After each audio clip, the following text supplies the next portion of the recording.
July this year alone, over 13 people from New Takoradi and its environs were arrested and prosecuted for aiding and attempting to stow away. Despite the danger that comes with this particular practice, the community of New Takoradi continue to experience the issue of stowaway because of its proximity to the Takoradi port. This is the subject of discussion on News Connect today on CCTV, and I'm Akwesi Jenny.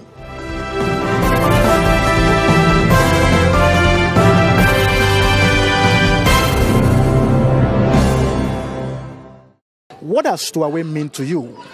Yeah, when we talk about stowaway, what we essentially mean is that going aboard a ship or a vessel without the necessary permit.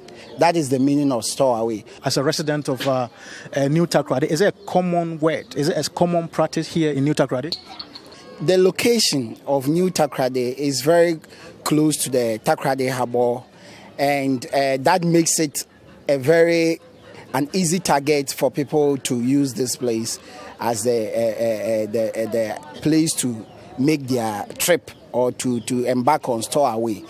Because when you are like we are here, you can just see the Takoradi Harbour behind us, and it's so close. So some of the young men, because the harbour is so close, the sea is there, they need a canoe, they need something, a ladder to climb the ship, and maybe some provisions to sustain them for the unknown hours or days or months of the journey. So that's what they need. And when they think they've gotten all these tools or resources, what they need is the zeal, the willpower to take the risk. And when something pushes them, the economic hardship pushes them, they do that. Most of the time, the individuals who undertake these trips are from the lowest of the economic ladder. You know, they can't afford an airline ticket, and they don't have enough support system in our country. You know, so they are very risk-oriented, okay? And they just go ahead maybe and hide at a part of the ship that ordinarily nobody would be there. Very, very dangerous areas. How dangerous is it? You were telling me. How dangerous is the issue? I made during way back 1998, 1999. I've made a stowaway. I've been in South Africa before. We use canoe to be there, and with ladder before we will climb. Then we enter the boat. It's dangerous thing because the ship is very big. We have a lot of places to be. You know, you can go and hide for any place, a place that even the workers in the ship, they will never see you. Yeah. So when I enter the ship, yeah, I try to, to hide myself. That time we had 3 boys. Yeah, we hide ourselves. We hide good hiding. We take the ship maybe 5-6 days before we ourselves will route because of our water condition. That time we short water, so we route. What do you mean by that? Yeah, like we give ourselves up. Yeah, we give up to the white people, the sailors in the ship. Why did you do that? Yeah, because we short a little water. Where? At what point of the journey did you do that? And where were you targeting to go? I'm targeting to go to Italy. We thought that the ship is going to Italy, but not knowing it's going to Asia. It's going to Singapore. So it's going to Blanche in South Africa to collect bunkering. So at that time we are in South Africa waters. That 5-6 days. That time we are in South Africa waters. So what did they do to you? No, they didn't. Oh, they beat we. They beat we before they take us to the cabin. They beat we a little. And what happened? After they take us to, they take us to their cabin. After the cabin, 7 days, 8 days, the ship reached South Africa. They handed us to migrations, the migration people to take us to court. They take us to CERS in South Africa. After the CERS, they deport us to Ghana. After we come to Ghana, they take us to court also. What are some of the dangers have you also had on the journey? Sometimes they're able to tie them when they are caught. They're able to tie them to a raft, a raft made of drums, and they put them. They punch the drums, and they tie the culprits or the stowaway people to the drums and push them into the ocean for them to survive. If you are not lucky and the raft drowns, then the sharks would have to eat you. So these are some of the dangers that they face. I know somebody, he went on that journey, they did that to him. He went again, he came and went again. It tells you how desperate these young men are to survive economically, and why they want to leave this continent, they want to leave this part of the world and get to some part of the world. Well, I mean, we hear about, the popular one was The Deadly Voyage, that, what do you call it, HBO just came out with. But even on local level, you hear stories.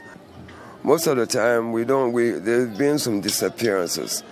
There's been some young men who have left the shores of New Takoradi and have not been heard of. The presumption is either maybe, they died or they've been thrown aboard. It happens.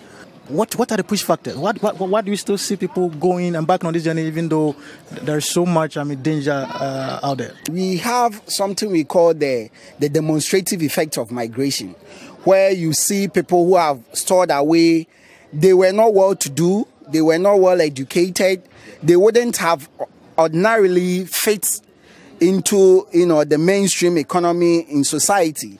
And they go there, they come, and they are well respected. They are riding in good vehicles, and it's an envy for all. So that is a very major push factor for our young people to also be attracted to get outside of the country. And also, the past records. People know their uncles or some other people who have been able to do it, and they are well to do. And so they also want to do it. And second, education. But we've also heard deadly stories like Deadly Voyage, Kingsley Fosu and the rest. Some of them died. You were not scared. Why did you still want to go? It's like I'm doing it for, even when I die, I will continue doing it. Is it a matter of survival? So, yeah.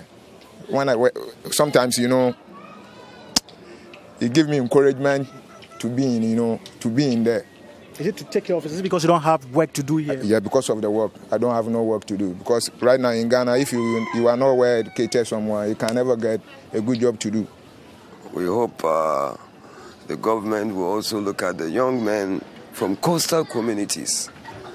Years back, there was the State Fishing Corporation, there was the Black Star Line, and these areas accommodated the coastal youth. And we have to look at it very, very well. A lot of good young men, we can use a lot of the energy down there at the coast. I think there should be more employment avenues for the young people. And also, we need to talk more about this. Hold community debates like we are doing here. We need to talk about it. We need to spread the message. We need to let our young men know what is out there, the realities out there.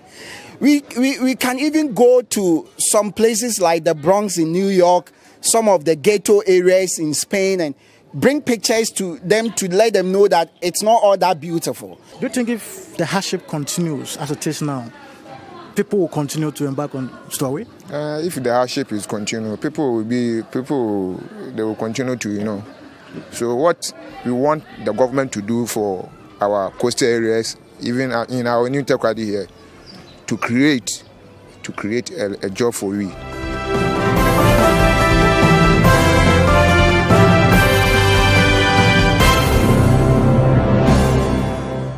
The dangers with stowaway is so glaring and so damning, but residents here in New Takoradi tells me that until something is actually done to improve the economic status, they wouldn't have any choice but to continue to engage in the deadly voyage. This has been a discussion on News Connect, and I am Akwese Jenim.